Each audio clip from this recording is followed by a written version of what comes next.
couple kicked poorly dressed black CEO from VIP table, stunned as manager. Said, "That's the owner." Hello everyone. Before we begin today's video, I need your help. We've noticed that the channel is losing traction, and subscribing is one of the best ways you can help us. It's quick, free, and allows us to continue bringing you great content. Your support means everything. Let's keep this channel growing collectively. Where are you watching from? Drop your city or country in the comments below. Thank you very much. Now, let's get back to the story. Security, remove him immediately. The words sliced through the soft hum of jazz and clinking glasses. Every head in the Skyline Lounge turned toward the voice, a woman in a crimson dress, sharp as a blade of lipstick and ego. She wasn't whispering.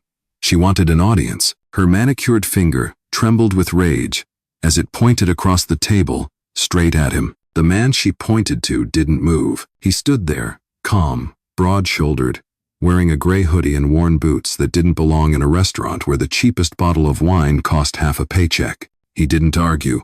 He didn't explain. He simply folded his arms, eyes steady, as if the storm in front of him couldn't touch the ground he stood on. Behind him, a uniformed security guard hesitated, caught between duty and doubt. The room grew quieter, almost embarrassed by its own curiosity. "Ma'am," the guard said softly, "what exactly did he do?" "He sat at the VIP table," she snapped. "That table is for executives, not whatever this is." Her husband tried to intervene, half-heartedly. "Honey, maybe he..." She cut him off. "No, this is about standards." From the far side of the glass wall, the city glittered like spilled diamonds. Inside, the tension was thick enough to choke on. A couple nearby whispered, "Maybe he wandered in off the street." Quote. Another murmured, "He looks angry." He wasn't angry. He was remembering. There was a time years ago when a restaurant manager said the same words to him, when he had nothing but a cheap suit and a louder heart, when he was told, "You don't belong here." And tonight, under the same lights, in the very chain of restaurants he now owned, those words returned like an echo, testing his patience. He glanced at the menu in front of him, not to read it, but to remind himself, calm is power. The woman in red kept pushing. "If you don't remove him," she barked, "we're leaving, and I'll have your job." The guard looked from her to him again, uncertain. Something about the man's posture didn't match the accusation. There was authority in his silence, not fear, not guilt, just stillness. "Sir," the guard began carefully, "I'll have to ask you to step outside." The man's gaze lifted, not to the guard, but past him to the skyline beyond the window, where his reflection stared back, calm and unshaken. Then he spoke, quiet enough for only the nearby tables to hear. "Do what you need to do. I'm not going anywhere." The woman scoffed. "Unbelievable. You think you can stand here like you own the place?" A pause, a faint smile. He didn't answer, not yet. "Before we continue, where are you watching from? Drop your city or country in the comments below. And if you believe in dignity and justice, hit like and subscribe." These stories spark change, and we're glad you're here. Now, back to Daniel Harris, but the man everyone thought didn't belong, until they found out he did. Hours earlier, the same man had walked into the Skyline Lounge, unnoticed. No entourage, no reservation, under a flashy name, just Daniel Harris in jeans, hoodie, and quiet confidence. He nodded to the hostess, his voice low. "Table by the window, please." She hesitated for half a second, scanning him from sneakers to shoulders, then to the crowd of suits behind him. "Sir, that section's reserved for VIPs." Daniel smiled politely. "That's perfect. I won't be long." She shrugged and led him across the marble floor. The sound of his boots against the tile was soft, but deliberate, the kind of rhythm that draws eyes without asking for them. A waiter pulled out a chair at the edge of the city view. Daniel thanked him and sat. He ordered water, still, not sparkling. A simple choice that somehow felt like rebellion in a room built on image. Around him, polished laughter bounced between wine glasses, and the smell of steak and truffle oil filled the air. The other guests wore success like armor, silk, watches, posture. Daniel wore calm. What no one in that room knew was that he'd spent 15 years building this place from blueprint to skyline. He didn't inherit wealth. He engineered it. While others bought tables here, He bought the entire floor. Tonight wasn't about food. It was about observation. He wanted to see how his staff treated those who didn't look the part. He'd read the report's subtle discrimination, selective hospitality, people being turned away for not fitting the dress code that somehow flexed for some and tightened for others. He didn't announce an inspection. He came as himself. And now, sitting in the middle of his own empire disguised as an ordinary man, he felt the truth coming slow, predictable, and sharp. The same couple who'd later call security were seated 2 tables away. He remembered noticing them before the confrontation. The man in the navy suit, barely listening to his wife's complaints. The woman in red, checking her reflection in the wine glass more often than her companion's eyes. They glanced his way, disapproving before they even had reason to. It wasn't hatred. It was habit, the quiet bias that speaks in posture, not words. A waiter approached. "Sir, are you sure you're in the right section?" Daniel looked up. His tone was even. People didn't know who to believe, but they knew courage when they heard it. Daniel didn't move. He just watched her, calm, steady, almost grateful. The woman in red scoffed. "Oh, please. She's just a waitress trying to look smart." Her husband shifted uncomfortably, eyes darting between the manager and Daniel. "Maybe she's right," he whispered. But his wife hissed, "Don't defend him." The manager's jaw tightened. "Elena, if you don't want to lose your job tonight, stop talking." Inside, judgment was already forming its verdict, somewhere deep down. He almost smiled. He'd seen this play before. He just never stopped being cast in it. It started with a whisper, the kind that doesn't belong in a fine dining room, but somehow always finds its way there. "Who lets people like that sit up here?" The woman in red murmured. Her husband didn't answer. He only gave that half-smile men wear when they'd rather avoid a scene. But the whisper had already spread, thin as perfume in the air. One table, then another. Eyes flicked toward Daniel, assessing, dismissing, deciding. The waiter came back, nervous now. "Sir, may I check your reservation again?" Daniel didn't move. "You may, but before you do, ask yourself why." The question hung there. The waiter blinked, retreating like someone who'd just looked too long into a mirror. Across the room, the manager appeared. Slim suit, perfect tie, that corporate smile that hides a dozen quiet prejudices. He leaned close to the hostess. "Who seated him?" "She did," the hostess said softly, pointing at herself. The manager's face tightened. "Fix it." The couple seized the moment. The woman rose, clutching her champagne flute, like a microphone. "Excuse me," she called out, her voice slicing through the music. "This table is reserved. He doesn't belong here." Conversation stopped mid-sentence. Even the piano hesitated. Daniel looked up slowly. "Doesn't belong?" "Yes," she snapped, emboldened by the silence around her. "This is a private section. We're waiting for actual members of the VIP list." Her husband tried again. "Honey." "No," she cut him off. "Someone has to say it." The manager approached now, eager to reclaim authority. "Sir, I'm afraid this table isn't available. Perhaps you'd be more comfortable in the main dining area." Quote, Daniel's gaze met his steady, almost kind. "I was comfortable until you said that." That answer landed like a soft punch. The crowd shifted, unsure whose side they were on. The woman in red scoffed. "See? Rude. I told you." Then louder, to the manager. "Do your job." The manager gestured subtly to security. 2 guards moved closer, slow and polite, the kind of politeness that warns. Daniel remained seated, unflinching. He could feel the energy in the room tilt, the hierarchy redrawing itself in real time. He'd seen this theater before, confidence mistaken for defiance, presence mistaken for threat, and he let it play out. The waiter whispered to the hostess, "He's calm, too calm." She bit her lip. Maybe he's someone important. The manager overheard and laughed quietly. "Trust me, he's not." Daniel's phone buzzed once, a silent notification, an encrypted message from his assistant. "Compliance logs are ready. Say the word." He didn't answer. Not yet. At the next table, a young server watched the scene unfold, her hands trembling around a tray. She recognized his name from the training handbook, the founder, the CEO. But fear of speaking up weighed heavier than truth. When the woman in red finally shouted, Security, remove him immediately. The tension that had been simmering all night finally cracked wide open. Every glass in the lounge seemed to freeze mid-shine. And for the first time, Daniel's calm wasn't silence, it was strategy. The order came like a crack of thunder. Security, remove him immediately. But before anyone could move, a small voice rose from the corner, shaky, unsure, but cutting through the air like a single note in an off-key song. "Wait," she said.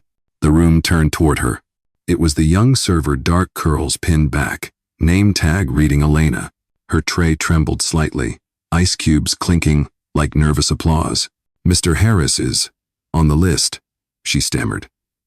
I saw his name earlier when I checked the VIP registry." The manager's eyes narrowed, cold enough to freeze her mid-breath. "Elena," he said slowly, "step aside. That's not your concern." "But it is," she replied, a little louder this time. "You're about to make a mistake." A soft murmur spread through the crowd. People didn't know who to believe, but they knew courage when they heard it. Daniel didn't move. He just watched her, calm, steady, almost grateful. The woman in red scoffed. "Oh, please. She's just a waitress trying to look smart." Her husband shifted uncomfortably, eyes darting between the manager and Daniel. "Maybe she's right," he whispered. But his wife hissed, "Don't defend him." The manager's jaw tightened.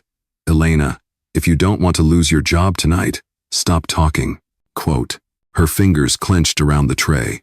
She looked at Daniel, then back at the manager. "I'd rather lose my job," she said softly, "than my integrity." For a moment, no one breathed. Then Daniel spoke, calm, low, deliberate. "She's right. You should listen to her." The manager turned to him sharply. "Sir, this isn't about her. It's about you." "No," Daniel replied. "It's about both of us. You just don't see it yet." Quote. That tone, controlled, patient, but carrying the weight of command, made the guards hesitate. One of them lowered his hand from his radio. The other took half a step back. Elena set her tray down on a nearby table and walked closer, each step shaking less than the one before. "I checked the VIP roster myself this afternoon," she said.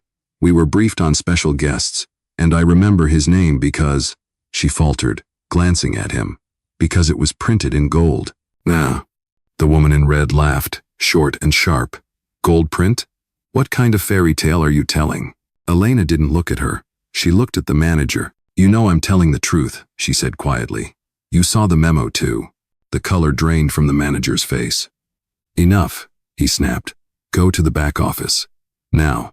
But his voice cracked, just enough for everyone to hear the fracture.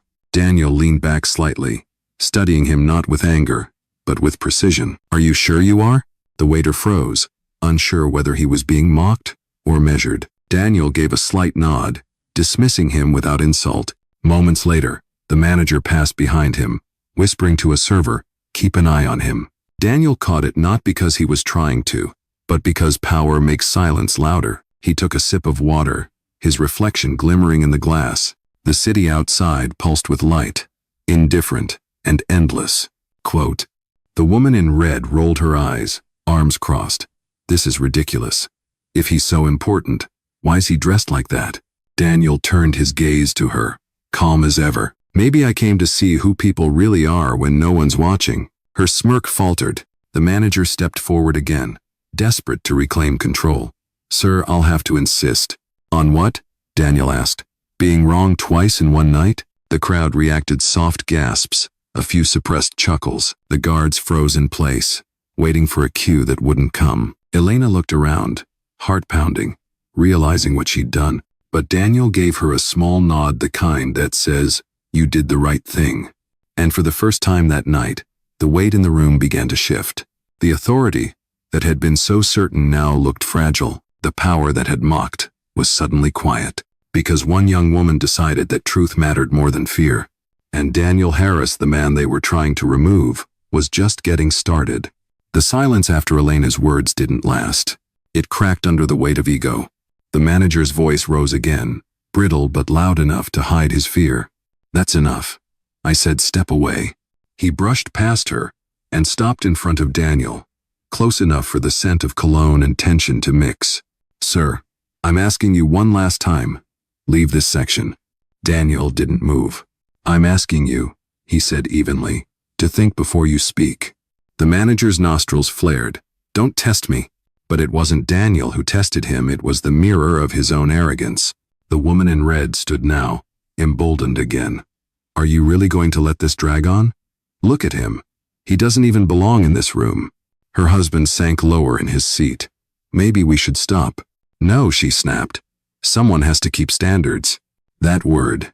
Standards. Daniel's jaw tightened, not in anger, but in memory. The sound of her voice blurred for a moment, replaced by another voice from years ago. Another restaurant. Another night. A younger Daniel, in a borrowed suit, waiting for an interview at a place he could barely afford to eat. The maitre d' had looked at him the same way, the slow, suspicious scan from skin to shoes before saying, "Sir, this establishment has a dress code. We don't allow streetwear." Quote. He'd smiled back then, pretending not to mind, but when he walked out that night, into the rain, something inside him had hardened not into bitterness, but into resolve. He swore he'd build a place where dignity wasn't on a dress code. The echo of that promise pulsed in his chest now, as he stared at the manager's tightening fist. Security, the manager barked. Escort him out, now. One guard hesitated. The other reached forward, placing a hand on Daniel's shoulder. That was the moment the room truly broke. Every eye widened. The sound of contact, just a palm on fabric, carried more violence than a shove. It was the final line being crossed. Daniel slowly rose from his chair. He didn't knock the hand away. He didn't raise his voice. He simply looked at the guard, then the manager, then the crowd that watched with the hunger of quiet complicity. "Touch me again," he said softly, "and I'll make sure you regret it, not with anger but with facts." Calm. The words weren't shouted, but they thundered anyway. Even the woman in red went still. Elena's hands flew to her mouth. "Sir, please." Daniel shook his head gently. "It's all right." Then he turned to the manager. "You think this is about control? It's not. It's about character." The manager sneered. "Save your lectures.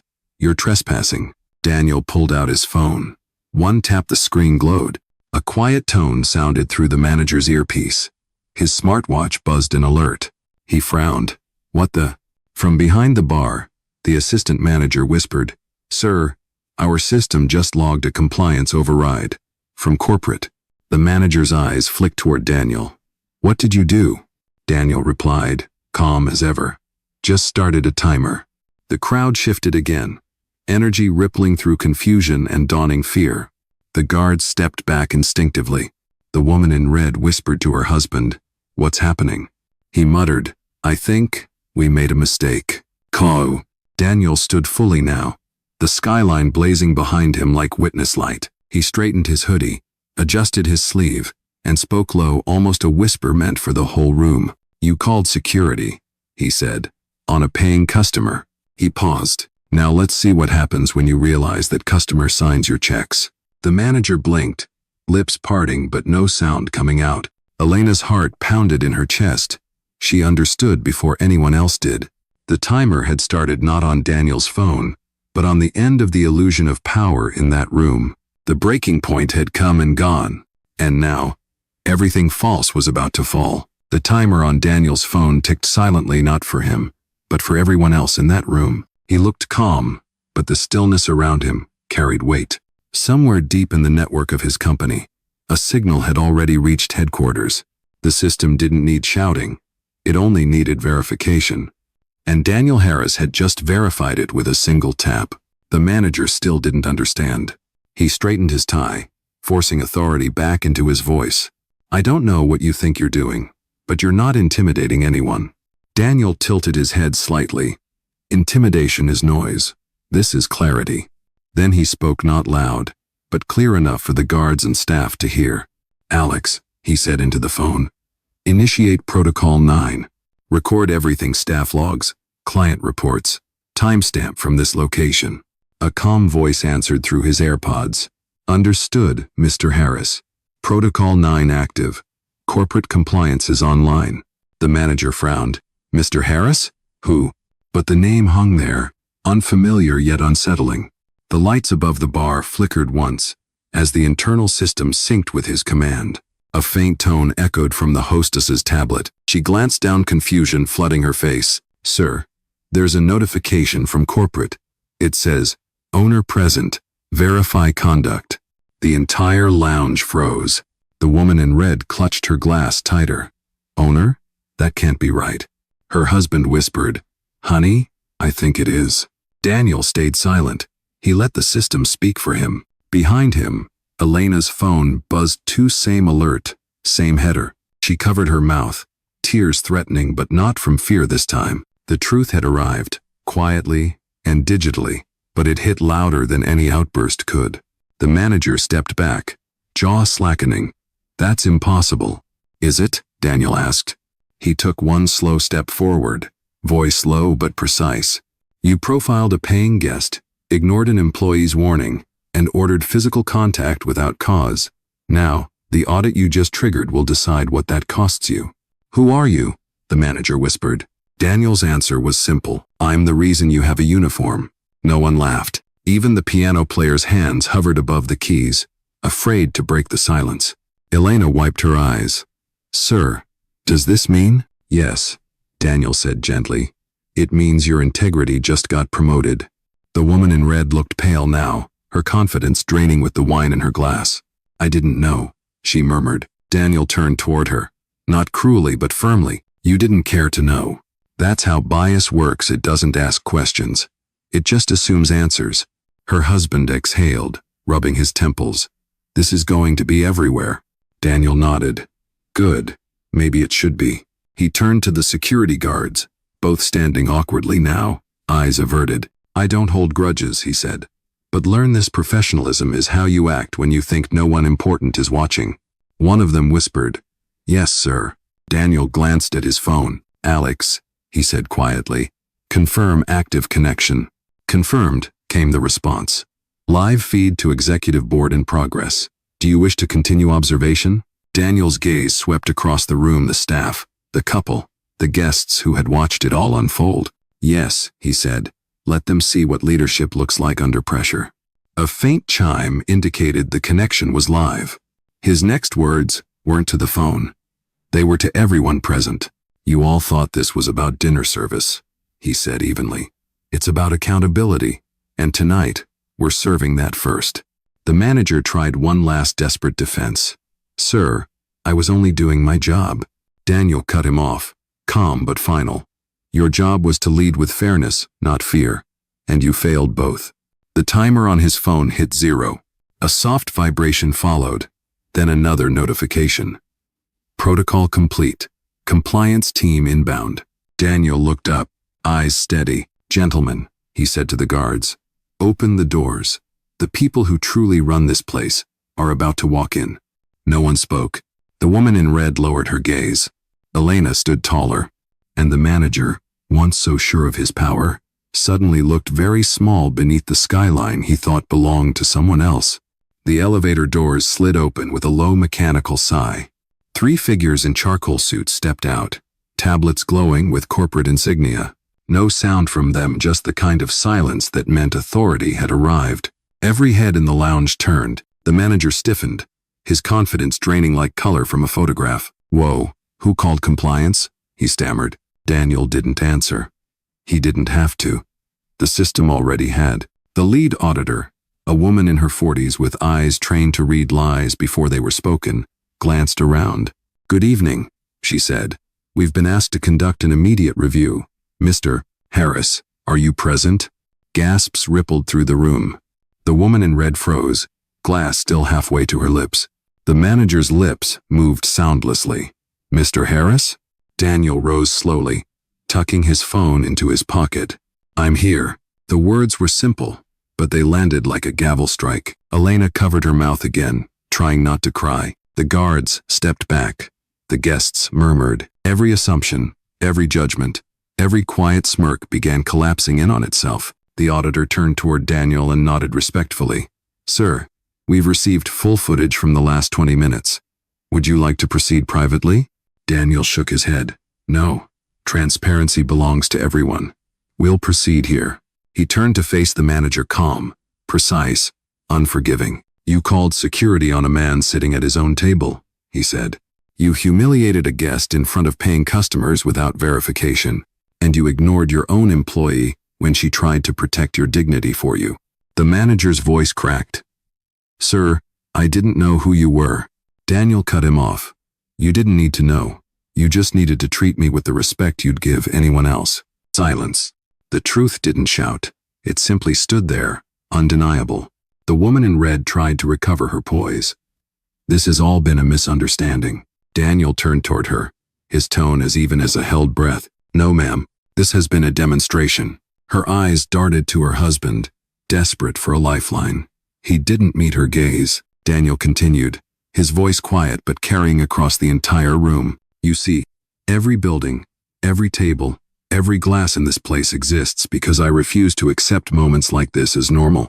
And yet, even after all that, the same tone, the same assumption, still greets me in my own house. He took a step forward, the skyline behind him a halo of glass and steel. You called security, he said slowly. Each word measured like a verdict. On the man who owns this place. The sentence fell heavy and perfect. The kind of line that didn't just end a scene, it rewrote it. Guests exhaled in disbelief. Phones lowered. Eyes widened. The woman in red went pale as her reflection disappeared into her empty glass. The manager stumbled backward. Sir, I'm sorry. Daniel didn't flinch. You will be. Closer. Then softer, almost weary. Not because you failed me, but because you failed everyone watching you. The auditor's team moved quietly, scanning badges, noting timestamps, capturing evidence. One of them whispered, It's all here, sir. Every word. Daniel nodded. Good. Leave nothing unrecorded. He turned toward Elena, whose hands still trembled at her sides. You spoke up when it mattered, he said. That's what leadership looks like. Her voice broke. I just didn't want them to hurt you. They didn't, he said gently. They revealed themselves. The woman in red tried one last defense, her voice shaking. Mr. Harris, I didn't mean to offend you personally. Daniel looked at her for a long second. You didn't offend me. You offended the idea that respect should be earned by wardrobe. No one dared breathe. He looked around the room one last time at the waiters frozen mid-motion, the guests caught between awe and guilt, the skyline that had witnessed it all. Remember this moment, he said, because this is what happens when judgment meets consequence. And with that, he sat down again calm, deliberate, untouchable. The power had shifted completely. No shouting, no threats, just truth and silence bowing before it. The air in the Skyline Lounge shifted. Moments ago, it had been heavy with arrogance, now it was thick with realization. The auditors moved like surgeons, efficient and silent. One typed commands into a tablet. Another scanned employee badges against the system. Each beep was quiet, but together they sounded like a heartbeat, slowing to stillness. Begin immediate suspension of staff accounts, the lead auditor said. Yes, ma'am, replied one of her team members. The manager's watch buzzed. He looked down the horizon. Hospitality logo flashed red across the screen. Access denied. What is this? He stammered. The auditor didn't look up. Termination protocol, confirmed by corporate. The hostess gasped as her own screen dimmed. The guards glanced at each other, realizing the orders were no longer his to give. Daniel remained seated, elbows resting lightly on the table, as if he were watching the final act of a play he'd seen before. This isn't personal, he said calmly. It's procedural. The manager's composure cracked completely. You can't just. I can, Daniel interrupted. And more importantly, I must. Because every time someone abuses the little power they're given, they remind the rest of us why we built something bigger. The woman in red whispered to her husband, Is this really happening? He nodded, eyes down. Yes, it's justice, not the kind you order from a menu. Quote. Elena stood near the bar, watching as the auditors finished their work. Her phone buzzed next, but instead of red, her notification glowed gold. Promotion recommended. Internal verification pending. She covered her mouth, tears spilling over. Daniel looked toward her and gave a subtle nod, a quiet acknowledgement that courage was being rewarded in real time. Meanwhile, the manager was unraveling. He pulled at his tie, sweat streaking his temples. You don't understand. I've given years to this place. Daniel rose, slow and steady. And what did you give back? Fear? Bias? Humiliation dressed as professionalism? He took a single step closer. Loyalty means nothing if it's only to your own comfort. The manager backed away, voice breaking. Please, I didn't mean to. Daniel stopped him with a glance. You didn't mean to. That's the problem. The harm you caused didn't need intent. It only needed indifference. Quote. The words landed harder than any punishment could. The auditors finished syncing their reports. The lead turned toward Daniel. Sir, all terminations have been logged and executed. Their credentials are locked. Would you like to remove them from premises now, or allow voluntary exit? Daniel's gaze flicked briefly to the guests, silent witnesses holding their breath. Let them walk out, he said. No spectacle. The lesson's already public enough. Goit. The manager hesitated, disbelief flickering across his face. You're just letting me leave? Daniel nodded once. You came in with authority. Leave with humility. It's the least you owe this place. He turned to the guards. Escort them out, gently. They nodded, unsure whether to salute or apologize. The woman in red rose from her chair, suddenly small beneath the chandelier's reflection. She whispered, Mr. Harris, for what it's worth, I'm sorry. Daniel didn't look at her, then start showing it somewhere else. Respect doesn't need an audience. As the manager and his staff walked toward the exit, the room stayed perfectly still. No one clapped. No one jeered. The only sound was the faint shuffle of shoes on marble, the sound of arrogance leaving. When the doors closed behind them, Daniel exhaled quietly. He turned to the guests, his tone softer now. Tonight wasn't about punishment, he said. It was about proof that silence can protect injustice just as easily as shouting can expose it. Elena stepped closer, voice trembling. What happens now? He looked at her, a faint smile breaking the solemn air. Now, we rebuild properly. He faced the auditors again. Prepare a statement for all Horizon branches. Every property gets reviewed. Every complaint gets answered. We start here. The lead auditor nodded. Understood, Mr. Harris. Quote. Daniel looked once more at the skyline, the city glittering beyond the glass. Unaware of the reckoning that had just unfolded above it, he spoke softly, but everyone heard him. I built this place to make people feel seen. Somewhere along the way, we forgot that mission. Tonight, we remember. The guests began to applaud slowly, respectfully, like a benediction rather than celebration. For the first time that evening, Daniel smiled. Justice hadn't shouted. It had simply stood up and everyone else had to sit down. The doors to the Skyline Lounge eased shut behind the dismissed staff, sealing off the chaos they'd created. What remained wasn't noise, it was stillness, a kind of quiet that demanded reflection. Daniel stood at the center of the room, framed by the city's night glow. Behind him, glass towers shimmered like witnesses. Before him, guests sat frozen between shame and reverence. He didn't speak right away. He waited long enough for the sound of their breathing to settle into one rhythm. When he finally did, his voice wasn't loud. It was low, steady, unmistakably in control. Justice doesn't always roar, he said. Sometimes it whispers and still gets heard. He walked toward the bar where Elena stood, her apron still damp from nervous sweat and tears. You did something rare tonight, he told her. You stood up when it was easier to stay quiet. She shook her head. I was scared. Quote. He smiled gently. So was I. The difference is we didn't let fear decide who we'd be. She blinked, holding back another tear. What will happen now? Daniel glanced around the room. Now we rebuild this place the way it should have always been. No dress code for dignity. A soft murmur ran through the guests' relief mixed with admiration. One man said quietly, I'll never forget this night. Daniel turned toward him, nodding once. Good, none of us should. Quote. Daniel looked once more at the skyline, the city glittering beyond the glass. Unaware of the reckoning that had just unfolded above it, he spoke softly, but everyone heard him. I built this place to make people feel seen. Somewhere along the way, we forgot that mission.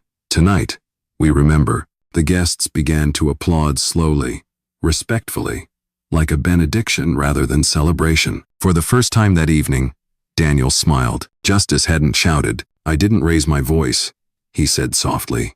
pausing just long enough for the room to feel the weight of it. I raised the standard. The words echoed through the lounge, gentle as smoke, but sharp as truth. No music played. No one dared applaud too soon. They just watched him, the man they'd misjudged, the man who rebuilt order without a single shout. Elena finally whispered, "Thank you, Mr. Harris."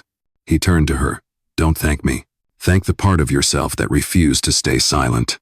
Outside the window, the city lights flickered like a heartbeat restarting after too long in the dark. Daniel slipped on his coat, nodded once to the auditors, then to the guests.